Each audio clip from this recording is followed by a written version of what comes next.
Mesdames et messieurs, je lève la main gauche et jure solennellement que sur mes 10 anecdotes que je vais raconter, 9 sont vraies. Une mission vous sera confiée, vous devez trouver quelle est la seule anecdote de ces histoires fausses. Yo les gens, salut à tous, aujourd'hui on se retrouve pour une nouvelle vidéo pour faire plaisir. Donc comme vous l'avez vu dans l'intro, aujourd'hui je vais vous raconter 10 anecdotes. Sur ces 10 anecdotes, il y en aura 9 de vraies, donc ça veut dire qu'il faudra que vous trouviez dans les commentaires laquelle est fausse, et si vous en avez envie d'argumenter pourquoi vous pensez qu'elle est fausse et l'autre pourquoi vous pensez qu'elle est vraie. Donc ce qui va se passer, c'est que sur les 10 faits que je vais vous raconter, je vous raconterai une histoire, comment elle s'est passée, comment elle s'est déroulée, et ce sera à vous de deviner si elle est fausse. Donc la première anecdote, c'est je me suis fait oh bordel de merde. La première anecdote, je me suis fait poignarder par mon petit frère.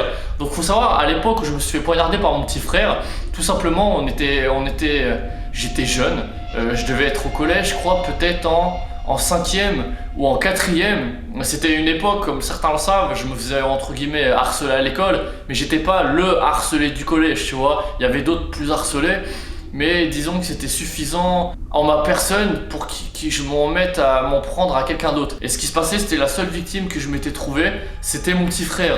Et c'était des petites vannes en mode ouais, t'as une tête de champignon, t'as une coupe de cheveux frérot, on dirait ta tête c'est une montgolfière.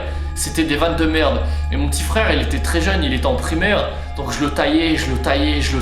Et il y a un jour où il finissait par péter un câble. Faut savoir que mon frère, quand il pétait un câble, il allait chercher des objets, il me balançait des cubes, il allait chercher des objets tranchants, il me lançait des couteaux.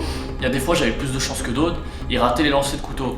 Des fois même je m'enfermais dans la salle de bain. Sauf que ce soir-là, je n'ai pas pu m'enfermer dans la salle de bain car j'étais mal positionné. Mauvaise stratégie de ma part avant de le vanner. Il est parti chercher un couteau, j'étais coincé face à lui, j'avais nulle part où aller. Il a pris le couteau, il me l'a balancé et je me l'étais pris exactement là, enfin dans la jambe, on va dire à ce niveau-là. Ça m'a laissé une grosse entaille. J'étais seul chez mes parents, ils s'étaient rendu compte qu'il a fait une bêtise. J'ai appelé ma soeur, elle était venue et là c'était la panique. À vous de me dire si celle-ci est vraie ou fausse. Deuxième anecdote, j'ai failli aller en hôpital psychiatrique. Pourquoi? Oui, le Kenny que vous connaissez a été un être torturé, dévoué de souffrance, que ça soit amicalement ou sentimentalement. Disons qu'avec mon ex, certains le savent, j'en ai souvent parlé, ça a été très difficile, j'ai été trompé pendant 2 ans, j'en ai souffert énormément, je me découpais les bras et tout.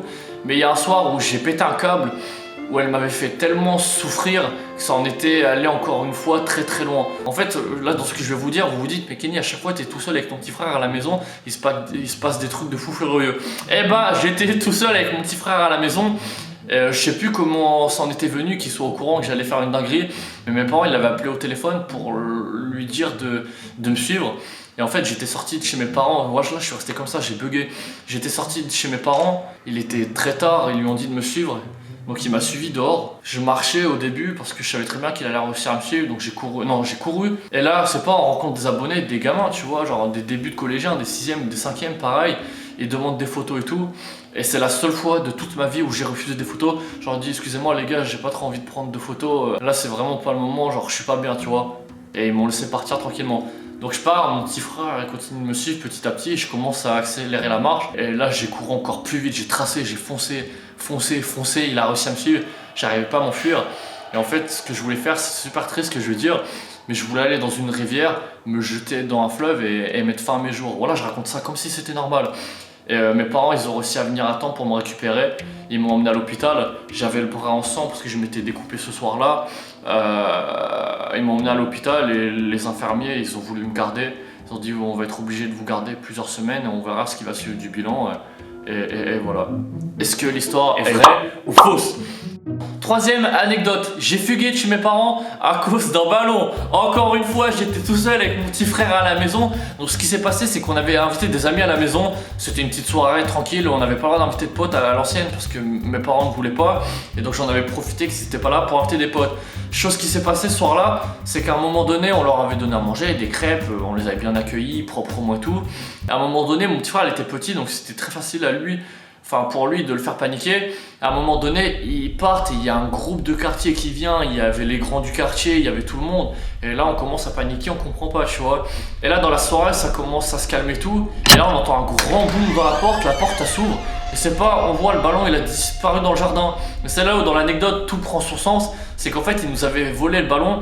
Et de là, on a paniqué. On a vraiment paniqué, surtout parce qu'on s'est fait voler le ballon. On s'est dit, wesh, s'ils nous volent le ballon, ils vont nous voler plus. Donc on a appelé ma grand-mère en panique. On a laissé un papier. On a écrit, on a fugué en mode, on est parti. Nous, ça avait pas tout son sens quand on était jeune, ce mot. Et du coup, ma grand-mère, elle était venue nous chercher. Et moi, je savais quelle route elle empruntait d'habitude. Et chose qui ce soir-là ne s'est pas passée comme prévu. Elle a pas emprunté la même route que d'habitude. Et comme j'avais pas de téléphone, et bah, elle a jamais pu nous contacter pour savoir où est-ce qu'on était. Donc on la suit. On continue le chemin. On part chez ma grand-mère et on se cache dans sa cabane qui est dans son jardin sous une bâche en plastique. Et nos parents, ils ont été chez les keufs. Ils ont dit nos fils, ils ont disparu. On les retrouvait plus. Ils nous ont cherchés pendant des heures et des heures. Et mon père, ce qu'il a fait, il a fini par venir nous chercher dans la cabane de mes parents. Il est venu nous chercher, il nous a trouvés sous la bâche, il était en colère parce qu'il comprenait pas ce qui s'était passé. Forcément, c'est moi qui ai pris. On est allé au commissariat et voilà, les keufs ils ont commencé à m'engueuler et tout alors que j'étais un gamin. Ouais, vous êtes sérieux de faire ça? Pourquoi vous avez embarqué votre petit frère et tout? Alors qu'en soit dans l'histoire, il s'était vraiment passé un truc de ouf. Donc une fois de plus, cette histoire se termine là. Est-ce qu'elle est vraie ou fausse?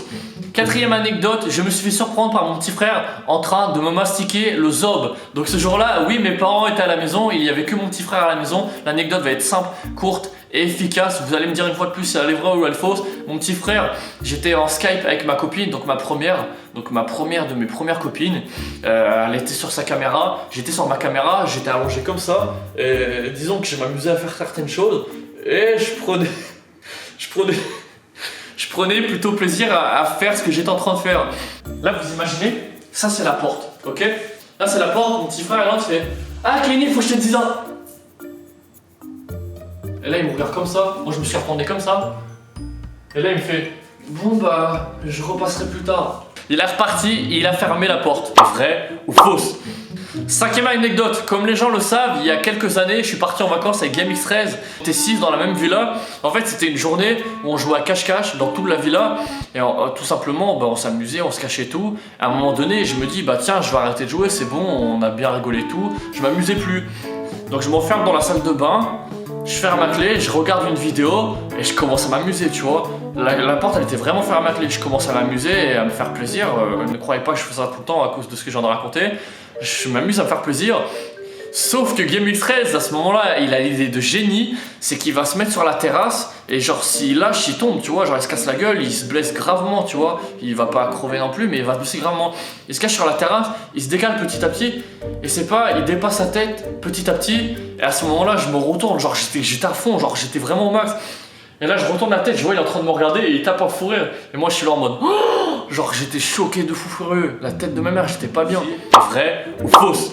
Sixième anecdote, mesdames et messieurs, elle est très courte. Vous connaissez mon corps de faible, que ça soit mon bras gauche ou mon bras droit, il n'y a aucun muscle, il n'y a rien. Mais cette anecdote, pourtant, c'est que j'ai fait de la boxe thaïlandaise et j'étais entraîné par un boxeur qui a été champion du monde. Ce boxeur, il s'appelait Net et j'ai été entraîné par ce boxeur.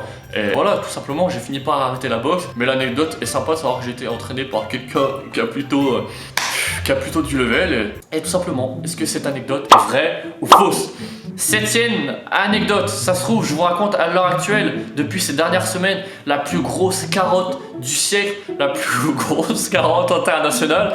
Mais je vais me marier avec Lina Lia, entre parenthèses Lia, pas la Lia de GameX13, ma Lia à moi, celle que j'aime. Et voilà, est-ce que cette anecdote est vraie ou fausse? Est-ce qu'elle est fausse? Est-ce que je fais croire à tout le monde que je me marie pour faire des fans sur Twitter? Est-ce qu'elle est vraie ou fausse? Gang gang! Moi Vrai ou fausse? Huitième anecdote, j'en dirai pas plus, j'ai failli faire partie de la team Crouton. À cette époque-là, il y avait que Michou et Inoxtag. Et ce qui passait, c'est qu'à cette époque-là, c'était juste avant le bouseux, je crois, quelques semaines avant, peut-être même quelques jours, on faisait des games avec eux. En fait, le principe, il était simple, c'était que pour faire partie de la team Crouton, à cette époque-là, ils m'ont dit Kenny, si tu gagnes cette partie, et bah tout simplement, on te fait rentrer dans la team Crouton. Enfin bref, j'ai perdu mon top 1. Et donc je n'ai jamais été pris dans la team Crouton. L'anecdote se termine sur ça. Est-elle vraie ou fausse? Neuvième anecdote, je vais pas bablater de A à Z. Je n'ai jamais utilisé un seul euro de la carte à Jawed sans son autorisation. Ça voudrait dire quand j'ai fait la course, les courses et les vidéos courses, il était au courant. Quand j'ai acheté des paires de chaussures, il était au courant. Ça veut dire que tout ce que j'ai acheté depuis le tout début, il a toujours été au courant et donc j'avais toujours eu son accord. Mesdames et messieurs, cette anecdote est-elle vraie ou fausse? Bye bye. Pour finir, ça peut être un moment difficile pour moi à en parler. 10e anecdote, est-elle vraie ou fausse? Je me suis fait adopter par mes parents à l'âge de 7 ans. Ça voudrait dire qu'à 7 ans, j'étais dans un refuge familial et non pas animal. J'étais, c'est bizarre comment on peut appeler ça, mais un internat, on va dire, pour les enfants auxquels on n'a pas voulu d'eux. Pendant 7 ans, ça peut faire tard, mais ça voudrait dire que pendant 7 ans, personne n'a voulu de moi. Personne n'a voulu m'adopter parce que mes parents respectifs n'ont pas voulu de moi.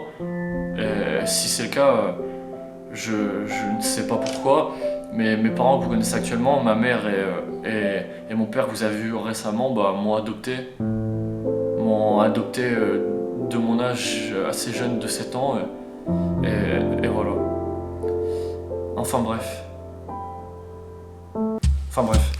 Donc mesdames et messieurs, sur cette bonne fin de vidéo, sur ces 10 anecdotes, sur ces 10 faits que je vous ai racontés, j'espère que vous n'êtes pas trop choqués de tout ce que j'ai pu vous raconter, de la numéro 1 à la numéro 10. J'espère que dans les commentaires, vous allez trouver laquelle est vraie ou laquelle est fausse. Si vous ne trouvez pas laquelle est fausse, bien évidemment...